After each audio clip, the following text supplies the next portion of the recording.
नमस्कार। मेरे इस YouTube चैनल में आपका हार्दिक स्वागत है। मेरा नाम राजेश प्रकाश एक्का है, सहायक प्राध्यापक समाज कार्य, श्री अग्रसेन गर्ल्स कॉलेज में पदस्थ। आज हम लोग एनजीओ मैनेजमेंट के अंतर्गत project proposals based on needs and resources को देखेंगे। इसको समझने से पहले हम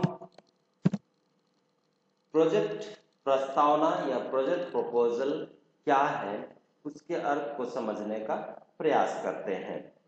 आम मान्यता के आधार पर प्रोजेक्ट एक ऐसी योजना है जिसके कुछ निश्चित उद्देश्य होते हैं। उनको एक निर्धारित समय सीमा में विनिर्दिष्ट साधनों के द्वारा पूरा किया जाना होता है। एक एनजीओ के संबंध में प्रोजेक्ट एक ऐसा साधन है जिसके द्वारा किसी एक टारगेट ग्रुप के जीवन यापन के हालात में कुछ वांछित परिवर्तन लाने का कार्यक्रम निर्धारित किया जाता है। इस विशेष परिवर्तन के काम को पूरा करने के लिए एक निर्धारित समय सीमा रखी जाती है। उस पर आने वाली लागत भी निश्चित किया जाता है। एक परिभाषा के तौर पर हम देखें, विशिष्ट इनपुट्स के साथ एक विशिष्ट भौगोलिक क्षेत्र की स्थिति में बदलाव सुधार लाने के लिए कुछ विशिष्ट उद्देश्यों के मद्देनजर नियोजित गतिविधियों का एक सेट को हम प्रोजेक्ट कहते हैं। इसके अंतर्गत हम देखते हैं, इस परिभाषा में स्पष्ट है कि उसके लिए एक भौगोलिक या विशिष्ट भौगोलिक क्षेत्र होना चाहिए, उसके एक निश्चित उद्देश्य होना चाहिए और वो उद्देश्य उस क्षेत्र में रहने वाले लोगों के या जो आवश्यकता है उसमें बदलाव या सुधार लाना होता है। साथ ही साथ में इसकी एक नियोजित गतिविधि होती है, नियोजित गतिविधियां होती हैं और उसी गतिविधियों को क्रियान्वित करके हम उस उद्देश्य को प्राप्त करना चाहते हैं। साथ ही साथ यह एक निश्चित समय सीमा के अंतर्गत होता है। हम इस कार्य को लगातार नहीं कर सकते हैं या लंबे समय तक नहीं कर सकते हैं। उसकी एक समय सीमा होनी चाहिए और उसके अंतर्गत ही हम उस उद्देश्य की प्राप्ति करते हैं। चलिए अब हम देखते हैं हमारे विषय पर, वो है परियोजना प्रस्ताव के जो प्रकार हैं उसको देखते हैं। इसमें है पहला नीड बेस्ड प्रोजेक्ट प्रपोजल और दूसरा है रिसोर्स बेस्ड प्रोजेक्ट प्रपोजल। पहला को हम देख लेते हैं संक्षिप्त में। आवश्यकता आधारित परियोजना प्रस्तावना क्या है? प्रोजेक्ट के या परियोजना के प्रयोजन को ध्यान में रखते हुए प्रोजेक्ट की प्लानिंग की जाती है, अर्थात किसी विशेष आवश्यकता या समस्या को हल करने के लिए यह प्रस्तावना या प्रस्ताव तैयार किया जाता है।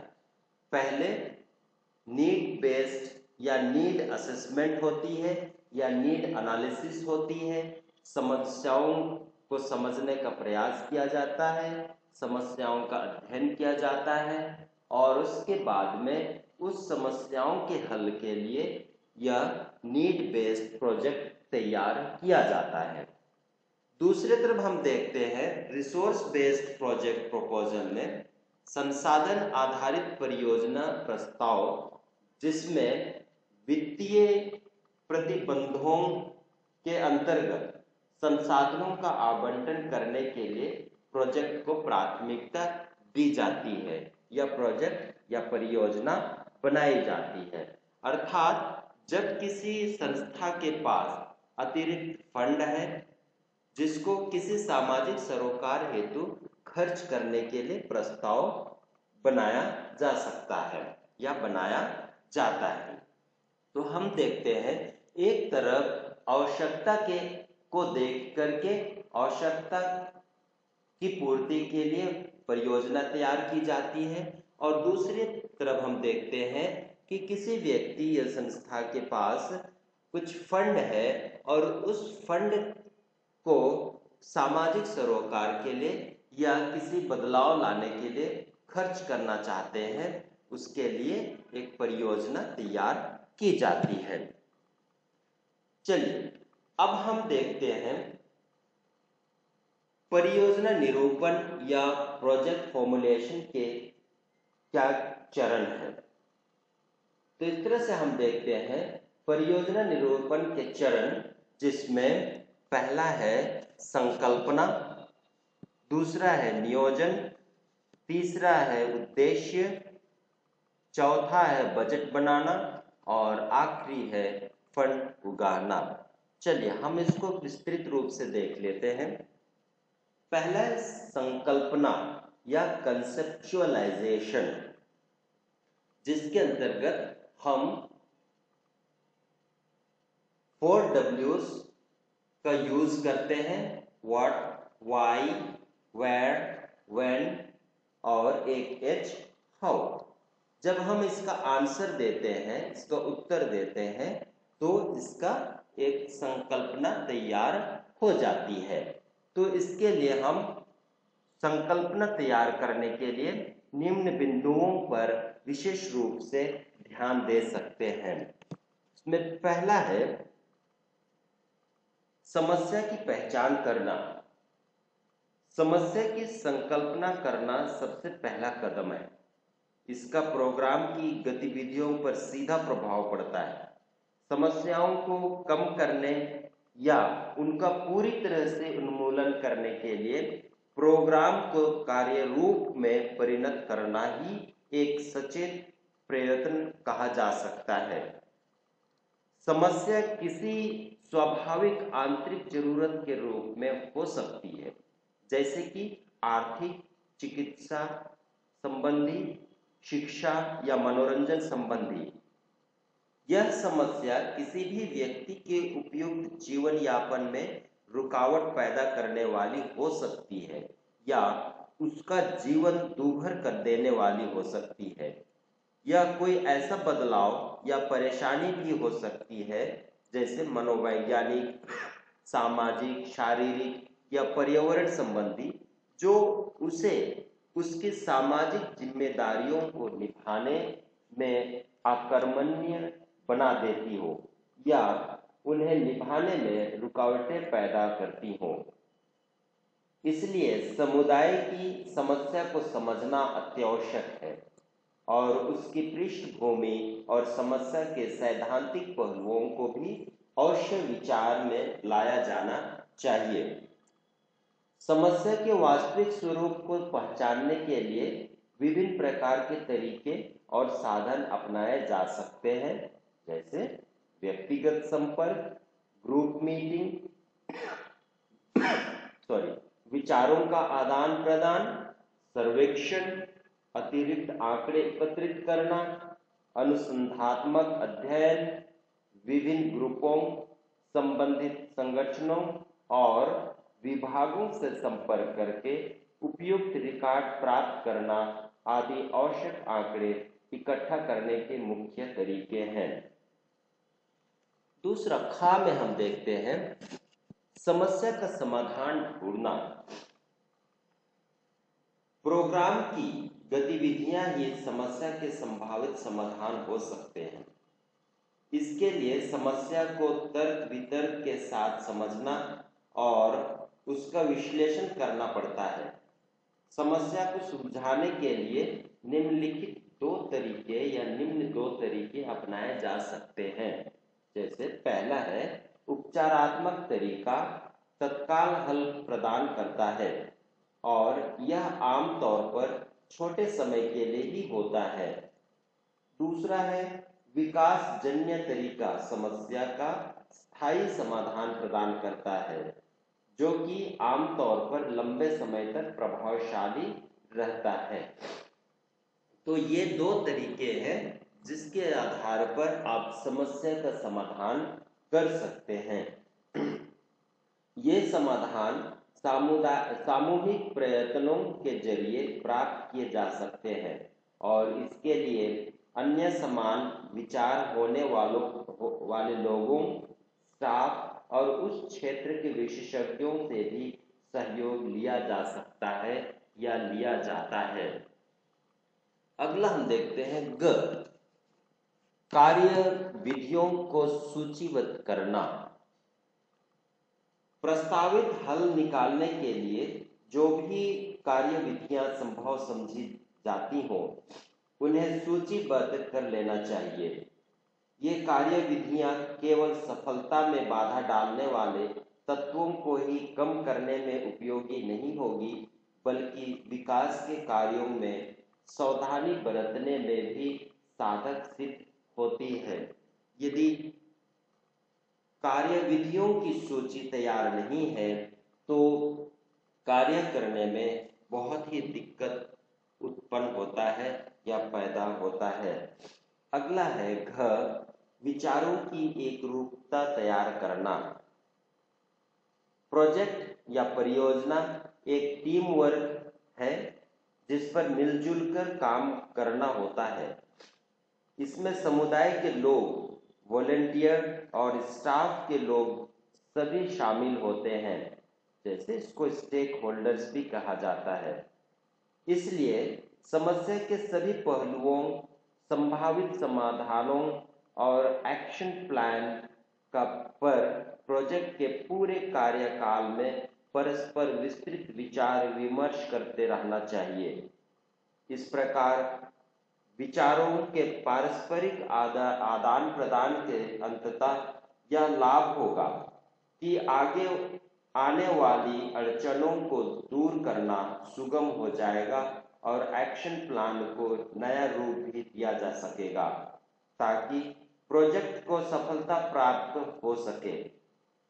प्रोजेक्ट के विभिन्न अवयवों, पहलुओं, जनता के साथ उनके संबंध, संसाधनों की आवश्यकता और उसके कार्यपालन की रणनीति आदि पर भी विस्तार से विचार विमर्श किया जाना चाहिए। अगर जरूरत पड़े तो संबंधित कार्य क्षेत्र के विशेषज्ञों की सलाह भी ली जा सकती है। अगला चरण देखेंगे नियोजन। नियोजन अर्थात प्लानिंग। प्लानिंग का मतलब है जागरूकता से योजना तैयार करना। जागरूकता से योजना तैयार करना। इसके अंतर्गत इच्छित लक्ष्य को प्राप्त करने के लिए तर्क संगत गतिविधि तैयार की जाती है। इससे समाज के एक ऐसे वर्ग की विचारधारा को प्रोत्साहन मिलता है जो विकास लाना चाहता है। प्लानिंग इसलिए भी जरूरी है ताकि लोग सेवाओं का पूरा लाभ उठा सकें, मूलभूत ढांचे को ठीक तरह से तैयार किया जा सके, प्रशासनिक व्यवस्था स्थापित की जा सके, सम्मेलन आयोजित किए जा सके और धन उगाहा जा सके आदि। प्लानिंग के मूलभूत सिद्धांत इस प्रकार से हैं। इसमें क है नियोजन के सभी स्तरों पर योगदान। संबंधित विभागों और व्यक्तियों के साथ विचार विमर्श करना शामिल है। इस संबंध में सिर्फ ऊंचे अधिकारियों के साथ ही विचार विमर्श नहीं है। प्लानिंग से यह सुनिश्चित होता है कि ऊपर का सिर्फ एक अधिकारी ही स्वयं अपनी सोच के आधार पर निर्णय नहीं लेता, बल्कि सभी स्तर के व्यक्तियों को इसमें भाग लेने का अवसर दिया जाता है। ख, प्लानिंग का अविरोध चलते रहना अर्थात कंटिन्यूटी। प्लानिंग एक निरंतर चलने वाली कार्य प्रणाली है। इसके लिए लगातार पुनर्विचार और मनन की जरूरत है या होती है, ताकि अगर प्लान अपने निर्धारित टारगेट प्राप्त नहीं कर रहा है तो उसमें जो कमियां हो रहे हों उन्हें दूर कर दिया जाए या दूर किया जाना चाहिए। इसलिए प्लानिंग का काम निरंतर चलता ही रहना चाहिए। दूसरा है वास्तविकता।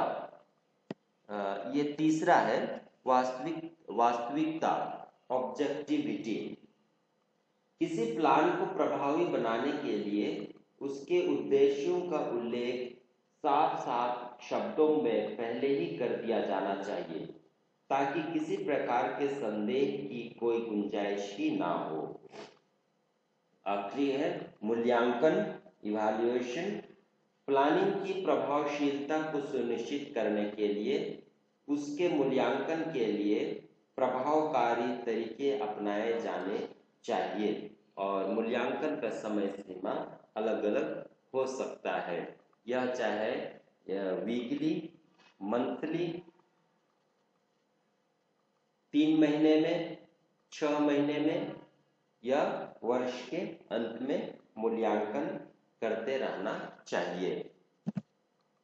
अगला चरण है उद्देश्य, ऑब्जेक्टिव्स। उद्देश्य यह बताते हैं कि संगठन वास्तव में क्या करना चाहता है। एनजीओ का सामान्य उद्देश्य मानव को सेवा प्रदान करना होता है। फिर भी हर एक एनजीओ का एक विशेष लक्ष्य होता है जिसका उल्लेख एक स्पष्ट शब्दों में किया जाना चाहिए, जैसे कि निर्धन बच्चों को शिक्षा प्रदान करना, स्कूल से हटा दिए गए विद्यार्थियों को व्यावसायिक प्रशिक्षण देना, किसानों को आसान शर्तों पर ऋण देना, दहेज प्रथा की शिकार महिलाओं की समस्या पर काम करना आदि। इन उद्देश्यों को हमेशा साफ साफ शब्दों में लिखना चाहिए।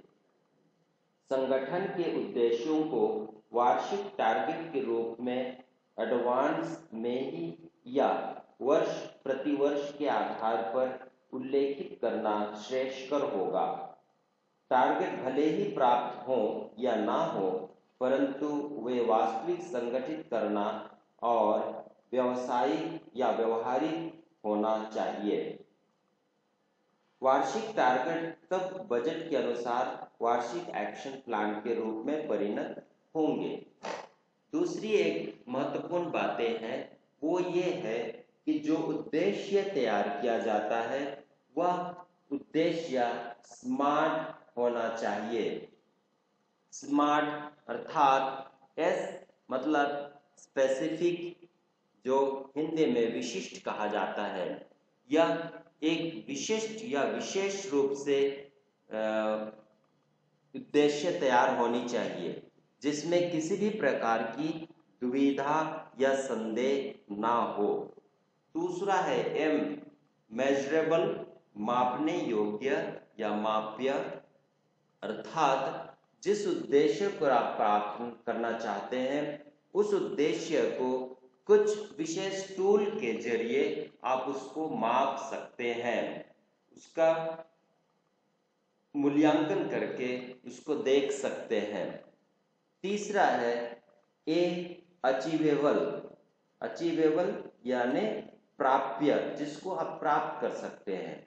आपका उद्देश्य ऐसा होना चाहिए जिसको आप प्राप्त कर सकते हैं।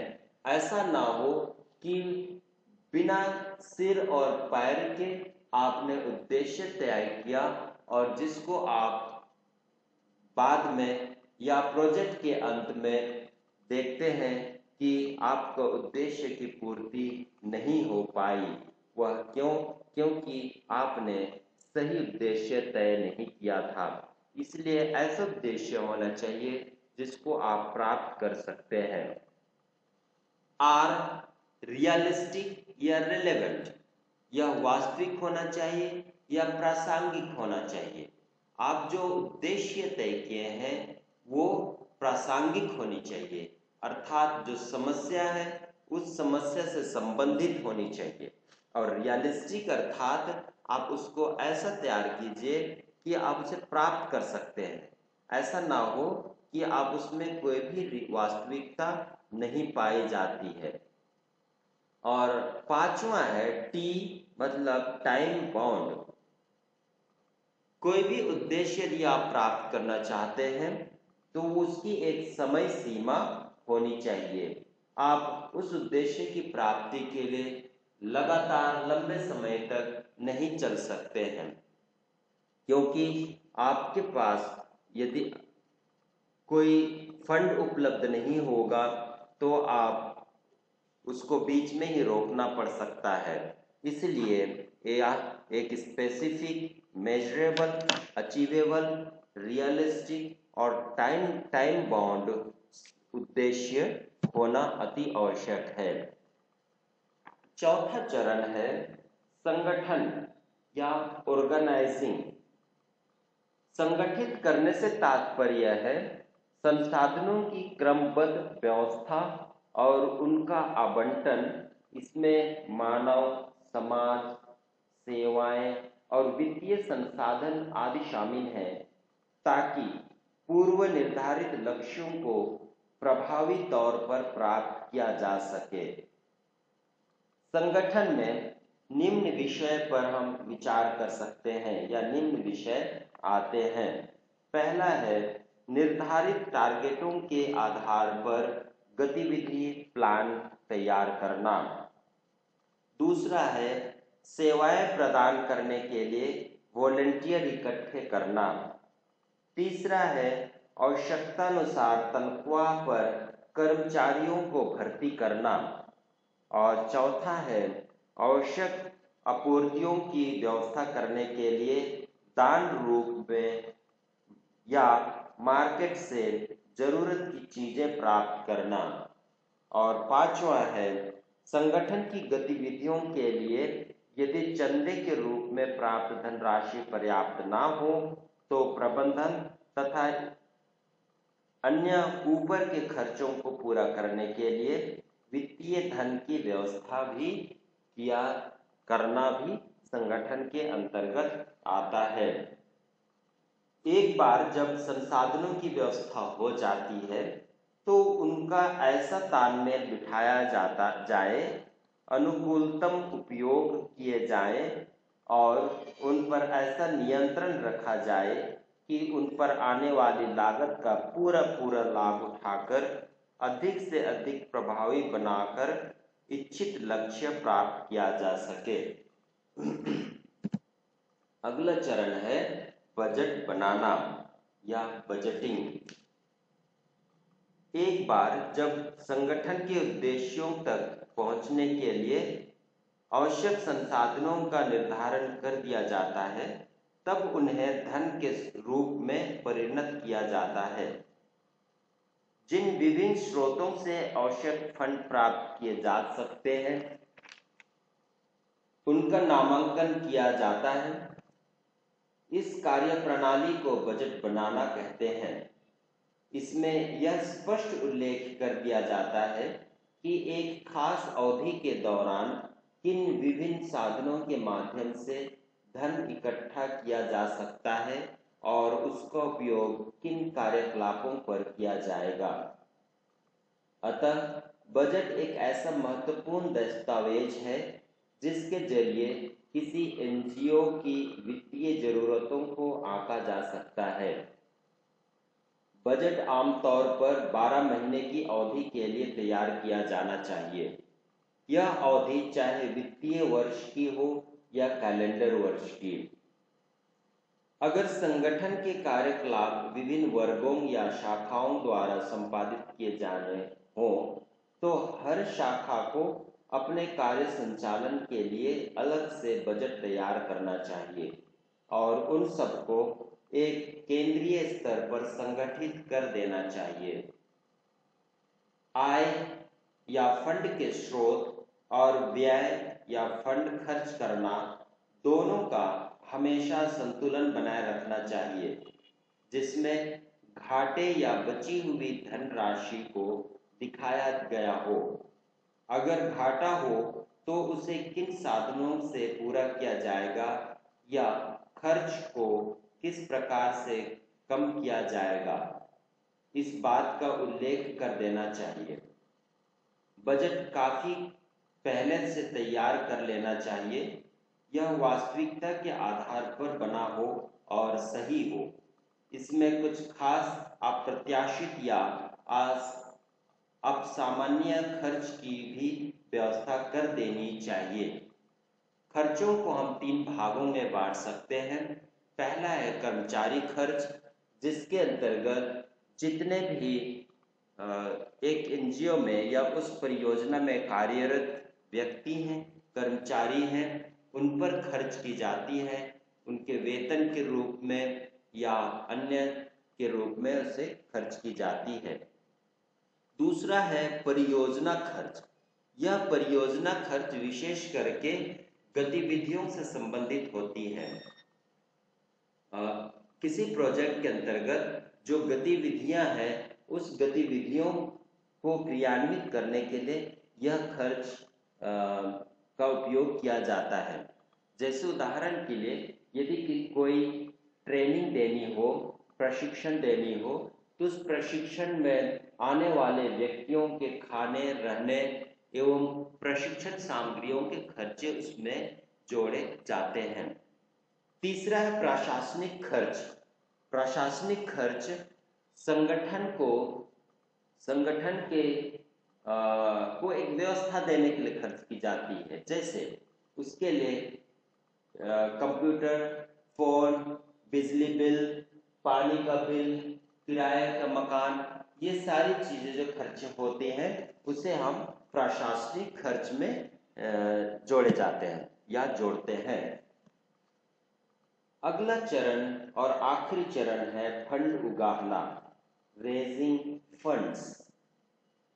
किसी प्रोजेक्ट को वास्तविकता में परिणत करने में दानकर्ताओं द्वारा एक विशेष भूमिका निभाई जाती है।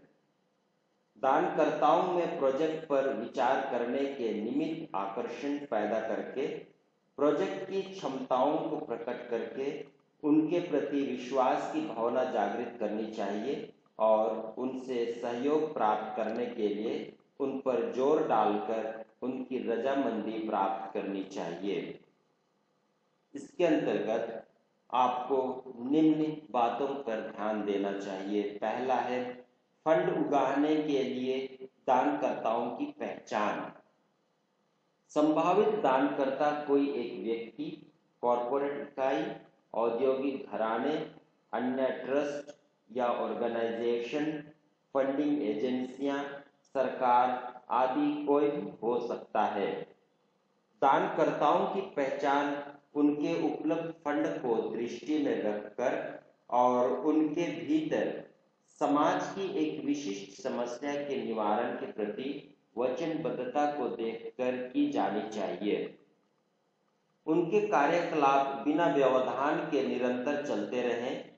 इसके लिए एनजीओ को सिर्फ एक दानकर्ता से प्राप्त फंड से ही संतुष्ट नहीं हो जाना चाहिए, बल्कि कार्य कई दानकर्ताओं के सहयोग का समर्थन भी प्राप्त करना चाहिए। दूसरा, दानकर्ताओं के साथ संपर्क। दानकर्ताओं के साथ संपर्क बनाने के माध्यम हैं जैसे डाक द्वारा, स्वयं उनसे मिलकर, समाचार पत्रों, मैगजीनों में विज्ञापन, इश्तिहार देकर और छपे हुए इश्तिहारों को वितरित करके। आजकल टेलीविजन पर भी कई लोग विज्ञापन दे करके फंड उगाहने का काम करते हैं।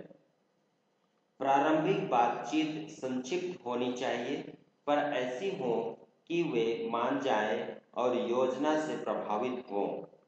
रुचि रखने वाले दानकर्ताओं को प्रोजेक्ट का विस्तृत प्रस्ताव डाक द्वारा या निजी तौर पर दिया जा सकता है। आजकल ईमेल द्वारा भेजना ज़्यादा प्रचलित है। तीसरा है प्रोजेक्ट का प्रस्ताव तैयार करना। आमतौर पर फंड मंजूर करने वाली एजेंसियां जैसे कि सरकार, विदेशी एजेंसियां और बड़े औद्योगिक घराने प्रोजेक्ट के बारे में जानकारी अपने ही बनाए हुए प्रारूप में प्राप्त करना चाहती है। फिर भी वे कभी-कभी यह जिम्मेदारी एनजीओ पर भी छोड़ देते हैं। इसके अतिरिक्त अगर एनजीओ ने प्रोजेक्ट का विस्तृत प्रस्ताव तैयार कर लिया है, तो फंडिंग एजेंसियों को फॉर्मेट में जानकारी देने में इससे सहायता मिलती है।